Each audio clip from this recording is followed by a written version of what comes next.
শুভ দুপুর ফ্রেন্ডসরা কেমন আছো? আমি ভাতটা এই শুভ দুপুর ফ্রেন্ডস, তোমরা কেমন? আজকে রোজকার মতন আবার আজকে খাবারটা নিয়ে এলাম। ওই যে মান কচু সিদ্ধ করেছিলাম, আর তোমার বা পালং শাকের, এই যে পালং শাক ভাজা করেছি। পালং শাকের ভাজা মানে আলু টালু দিয়ে একটু ভাজা ভাজা করেছি পালং শাক। এইটা করেছি, পালং শাকটা ভাজা করেছি। এটা ভালো লাগে, পালং শাকের তরকারি থেকে খুব ভালো লাগে। আর তোমাদের আমরাঙ্গা করম চা বলতাম না, এটা হলো কামরাঙ্গা। হ্যাঁ সরি, আমাকে আবার নিয়ে সমালোচনা করো না। এটা হলো কামরাঙ্গা কামরাঙ্গার চাটনি বানিয়েছিলাম, সেই চাটনিটা শুভ দুপুর। আর একটা রান্না করেছি মাছ, এই দেখো তোমার পার্শে মাছ রান্না করেছি, বাটা মাছের ঝোল করেছি, বেগুন ঠেগুন দিয়ে আলু ঠালু দিয়ে বাটা মাছের ঝোল বানিয়েছি বন্ধুরা।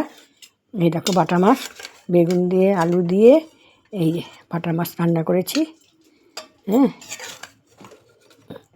বেগুন দিয়ে আলু দিয়ে বাটা মাছ রান্না করেছি। শুভ দুপুর, তোমরা কেমন আছো ফ্রেন্ডস? তোমরা ভালো আছো নিশ্চয়ই, ভালো আছো, আমিও ভালো আছি, তোমরাও ভালো আছো। এই যে বেগুন দিয়ে আলু দিয়ে আজকে এইটা রান্না করেছি। আর এই যে পালং শাকের শাক ভাজা করেছি, আর ওই যে চাটনিটা বানিয়েছি বন্ধুরা। আর এই যে আমার মাছ, এই যে বাটা মাছ বেগুন দিয়ে আলু দিয়ে ঝোল করেছি। বেগুন দিয়ে আলু দিয়ে বাটা মাছটা ঝোল করেছি, আর এই যে চাটনি করেছি। এই যে বন্ধুরা শুভ দুপুরবেলার খাওয়া দাওয়া করেছি, বাটা মাছের ঝোল, বাটা মাছ বেগুন দিয়ে আলু দিয়ে করেছি।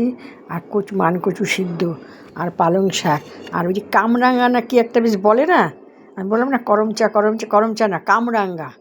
কামরাঙ্গার চাটনি বানিয়েছিলাম। এটা নিয়ে আমার খুব হচ্ছিলো, মানে এটা দুর্ভাগ হতেছিল জিনিসটা। আর এই যে তোমার ওই যে মাছ, এই আমার আজকের মেনু। তোমাদের কেমন লাগে বলো? রান্না করেছি, আমি রোজই দিই, কী করবো।